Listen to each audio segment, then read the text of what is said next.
Good afternoon, first grade friends. I'm excited for us today to continue our adventures on Decawoo Drive.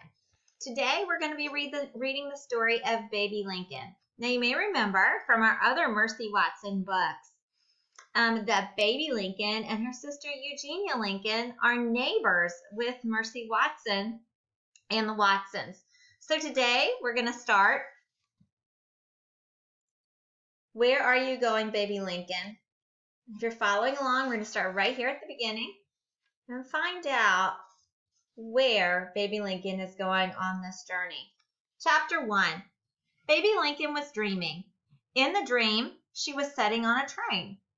Her hands were folded in her lap. The seat beside her was empty.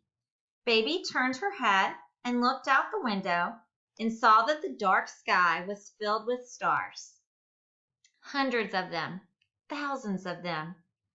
The train was going very fast, and the stars were falling through the sky, one after the other, chasing each other, leaving behind them great trails of light. Sounds like a great dream she's having. Oh, said Baby, shooting stars. The train rushed through the starry darkness, and Baby was entirely happy. I wonder where I'm headed, she thought. Cannot wait to find out. I am on a necessary journey.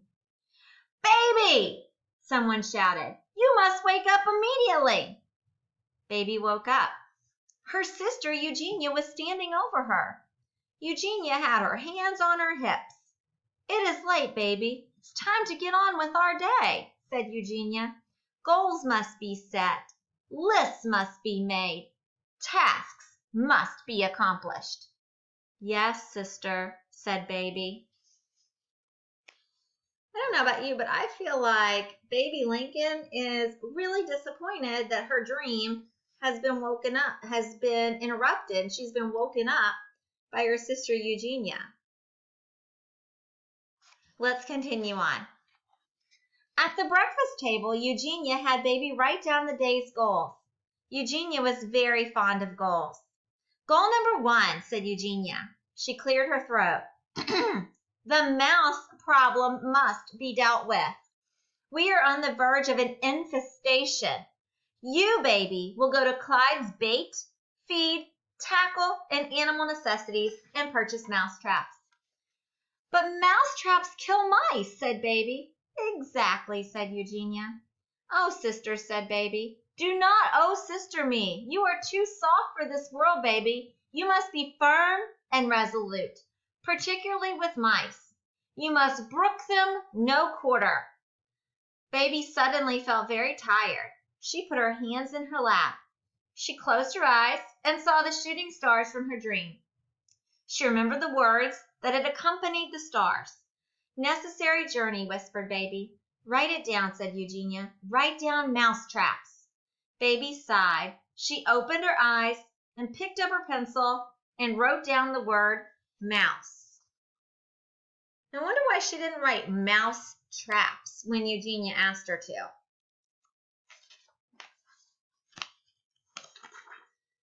Eugenia looked over her shoulder. You have not written the complete word, she said. The complete word is mouse traps. From far away came the sound of a train whistle. Eugenia tapped her finger on the table. What are you waiting for, Baby? Write traps. The train whistle sounded again, but closer this time. No, said Baby. She laid down the pencil. I beg your pardon, said Eugenia. No, said Baby. I will not write the word traps. She pushed the paper away from her. She stood. She said, Sister, I am going on a trip. Yes, said Eugenia, you are.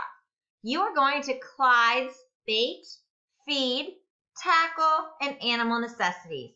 And once you are there, you will purchase mouse traps. No, said Baby, I am going on a different kind of trip. A different kind of trip? Said Eugenia. Baby closed her eyes, and again she saw the shooting stars. I'm going on a necessary journey. I don't know what you're talking about, said Eugenia. Baby opened her eyes. She didn't know exactly what she was talking about either. but she knew that something important was happening. Her heart was beating very fast. The sun was shining into the kitchen, and everything seemed outlined in brightness and possibility. Eugenia stared at Baby. Her mouth was open. She looked quite astonished. She looks very surprised. She can't believe her sister's doing this. Baby was astonished too. She carefully pushed her chair under the table. She smoothed the front of her skirt. Now, she said, if you will excuse me, sister, I must go and pack for my journey. Baby Lincoln seems quite determined about going on her trip, and Eugenia seems quite surprised that her sister has decided to do this. Tune in with me tomorrow when we read chapter 2 and find out where Baby Lincoln is going.